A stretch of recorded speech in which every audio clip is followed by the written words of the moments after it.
Hey everybody, welcome back to World History with Mr. Finn. Today we are jumping back to Europe. We have been in the Americas talking about the Native American, tribes, and then we talked about Native American empires, and a little bit about the coming together of Europe and those Native American groups. Now we're going to take a little bit of a jump back to Europe to get to that point. And our topic today is going to be the Renaissance. And the Renaissance is going to be happening around, yeah, this is usually the date 1350 AD. Now, if you remember, with the Aztecs and the Spanish, let's go put this over here. The Spanish and Aztec, just to put it into perspective, was around, let's just say 15, 17 AD. So we're not going too far back, but, a couple of hundred years to see what happened in Europe that finally allowed Europe to branch out and find these other areas that happened a couple of years later. And that starts in the Renaissance. The Renaissance itself, the word means, a little quote here, rebirth. Rebirth, well, let's explain what that means. So, going back all the way to Rome. Rome is central to a lot of the civilizations in the world. After the collapse of the Roman Empire, we talked about a lot of stuff since then. That was in 476 AD, so a long way back. For almost 1,000 years, we had seen Europe in these dark ages, in the medieval times, where we talked about feudalism and castles and knights, disease and plague, kingdoms rising and falling, all of that stuff we discussed in this 1,000 year period. But now in Europe, we're going to see this rebirth of, education, Roman ideas and ideals, and this time period is called the Renaissance, meaning a rebirth to, intelligence and education in those times. We'll get to Leonardo da Vinci in a second. That'll be what your topic is today for your assignment. But first, let me just give you a little bit of a rundown of the Renaissance itself. So, central area of the Renaissance is going to be Italy. Now, if you do not remember, the Italian peninsula is where, there's no notes for this, but is where Rome was and where Rome was located, the city of Rome. So, the city of Rome in Italy has all the ruins around. People could see this glorious empire that had existed before their time. And the people of Italy start to kind of see these things and say, how was this? What was this? How did they do things? I'm interested in it, and it's going to allow for kind of this explosion of, art and architecture and writing, paintings, and everything kind of comes back. And there's a reason why this does, and there's a couple of reasons why. One, things had kind of settled down in the Middle Ages. If you remember, it was, like we were saying, rising and falling of empires and Vikings and destruction and all this crazy plague and disease. All of that had just been going on and on.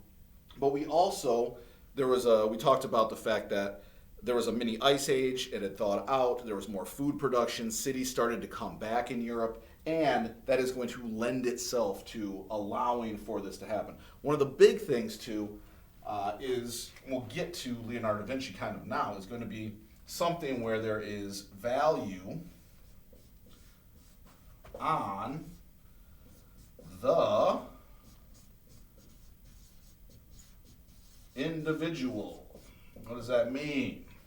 It means that people will start to value what other people can bring to the table. So, if you were inventing something that was new and innovative and crazy, people were like, wow, that's awesome.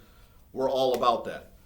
If you were able to create sculptures and art and things that people were looking at like, wow, how did they make that? That's really impressive.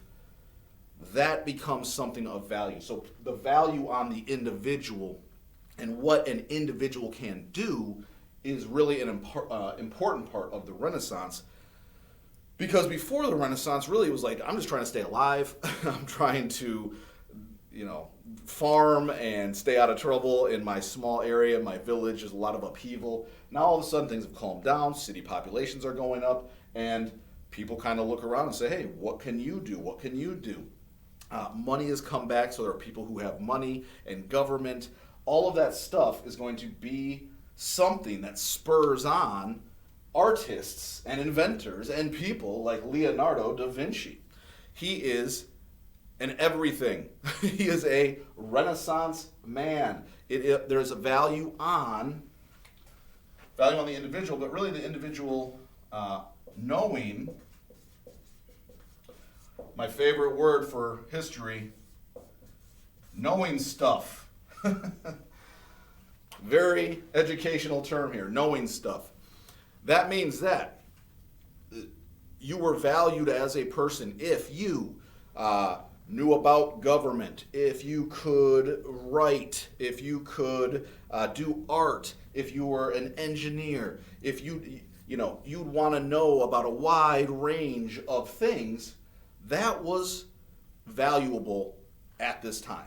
You were striving to learn as much as you can, and that is kind of the cornerstone of the Renaissance.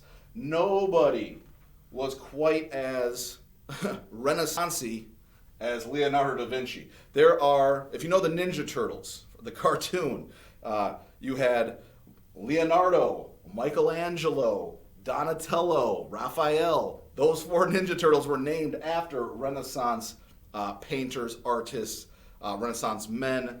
So those are considered kind of the 4 most famous, and they were used for the names of the Ninja Turtles. But that's an easy way to remember 4 Renaissance artists and Renaissance people. But today, Leonardo da Vinci, kind of the head of this, because he mastered a lot of things. And I'm not gonna ruin it because I want you to look into Leonardo da Vinci. But for our notes today, this is kind of it. I mean, we're just getting a little preview of the Renaissance, what was happening in Europe. Is this rebirth, this new idea that you need to learn stuff, you need to be educated. That is what makes you a top level person. If you just were a baker and you just baked, bread all day, you would be looked down on because, hey, that's all you do, that's all you care about. Why don't you branch out and read and learn stuff? Those are the basic ideas. Plus, and really, this is another part. I started talking about money and people having wealth, especially in Italy because there's a lot of trade going on in Italy. The rich people in those towns would want works of art and things done by these Renaissance painters. And so there was value to what they were doing too. Leonardo da Vinci would do a painting, or Michelangelo would paint the Sistine Chapel for money. People wanted their works of art and would pay a lot of money for it. And so there was money in this. But for today, what I want you to do, Leonardo da Vinci, because I'm not going to go through all of the things that he did. He did a lot of things. What I want you to do is I want you to give me 2 parts. I want the 5 W's, the who, what, where, when, and why. I know I always have to write it out.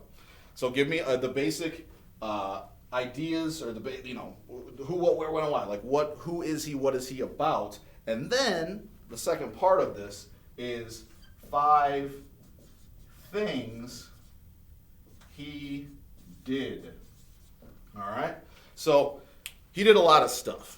So this is going to be a very easy assignment, really. When you type in Leonardo da Vinci, you will find who he is, what he did, where he was, when was he around, and why is he considered so great. And then the why kind of goes with the 5 things that he did, as far as maybe he did a painting, maybe he invented something. I don't know. You're going to tell me. But that is the assignment today, so I will let you get right to it. Make sure you do get this to me today for attendance and participation purposes.